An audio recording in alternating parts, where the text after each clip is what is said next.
Bonjour à tous, aujourd'hui on se retrouve à Casse-Tête pour interviewer les résidents de l'EHPAD. Nous allons les interroger sur leur métier d'autrefois et leur métier qu'ils auraient voulu faire. Bonjour monsieur, comment vous appelez-vous? Robert Dulos. Quel était votre métier avant? Mon premier métier, j'étais chevrier et ensuite j'étais berger. Eh bien, les chèvres c'était et les brebis, le métier de berger est rapproché.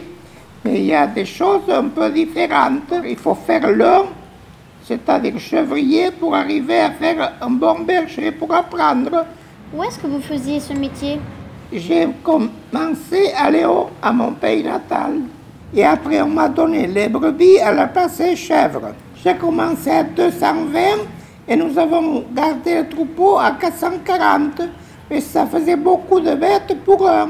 Expliquez-nous un peu comment se déroulait une journée de votre métier. Eh bien, l'hiver, on laissait partir la gelée. Quand il faisait bien froid, on ouvrait le troupeau quand la gelée partait. Et on partait pour la journée, le reste de la journée. On emportait le casse-croûte de midi, on mangeait en forêt, en regardant le troupeau. Et on revenait le soir. Et l'été, quand il faisait chaud, il fallait se lever le matin de bonne heure, à la pointe du jour, partir avec le troupeau avant que la chaleur arrive. Parce que les brebis ne veulent pas de chaleur. C'était un apprentissage à faire. Bonjour monsieur, comment vous appelez-vous? Monsieur Jean-Paul Candidus. Quel était votre métier avant? Serrurier forgeron, à la ville de Boulogne-Billancourt. Vous avez fait ces métiers pendant combien de temps? Ah ouais, toute ma vie professionnelle, ça fait 35 ans. J'ai commencé 3 métiers différents. J'ai été menuisier, j'ai un CAP de tôlier chaudronnier. Je suis rentré aux ateliers municipaux comme serrurier forgeron. D'après vous, comment obtient-on la main d'une serrure? Par la main droite. Non, d'après les pommelles qu'on met sur les portes, sur les chambranles des portes, une main droite et une main gauche. On met les nœuds des pommelles à l'intérieur de ces mains. Oui. Ça, c'est une main droite et ça, c'est une main gauche. Oui. Comme ça, on sait la main de la serrure qu'il faut poser. Si c'est une porte droite ou une porte gauche, tirante ou poussante. Pouvez-vous vous présenter? Oui, bien, je me présente, Joël Saint-Martin. J'étais animateur de radio à Rudy, dans le Béarn. Qu'est-ce qui vous plaisait le plus de travailler à la radio? Ah ben, de travailler à la radio, ça me faisait la musique.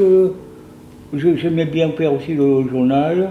J'aurais bien aimé aussi faire des interviews, des choses comme ça.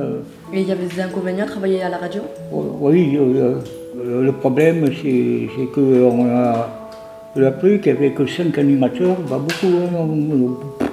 Le truc, il y avait un gars qui était, comment on appelle ça, dépanneur radio-télévision, qui avait inventé cette radio opéra depuis 1982, voilà c'est ça, jusqu'en 1986. Et alors elle s'est arrêtée, puis depuis, je n'ai pas pu continuer à travailler, ni plus rien.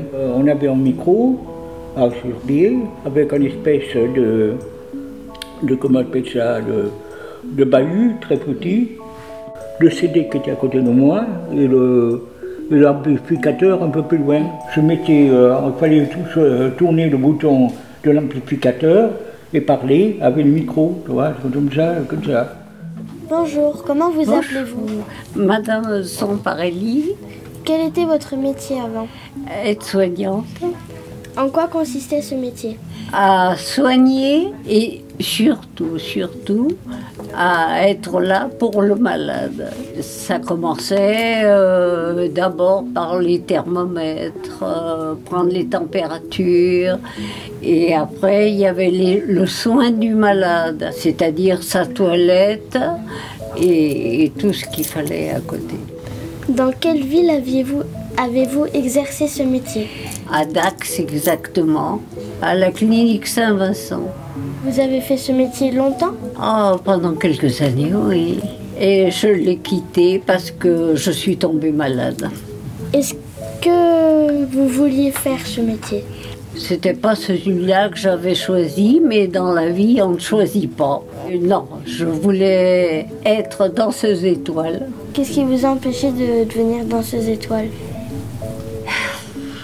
C'était le mauvais contexte. Je suis née au mauvais moment, c'est-à-dire c'était la guerre s'est déclarée tout de suite. Et à ce moment-là, on ne faisait plus ce qu'on voulait. D'accord. Ça c'est quoi? Ça c'est quand on apprend la danse, la position des pieds.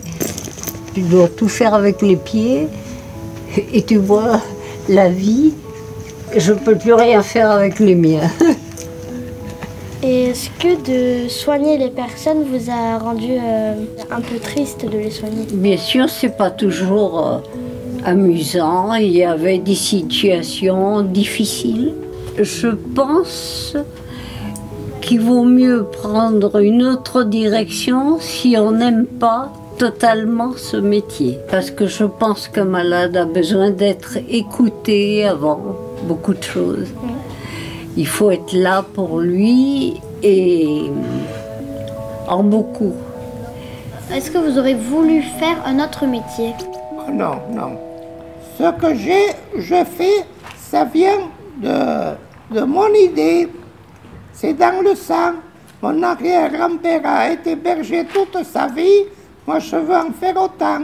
Je veux continuer le même métier, si possible.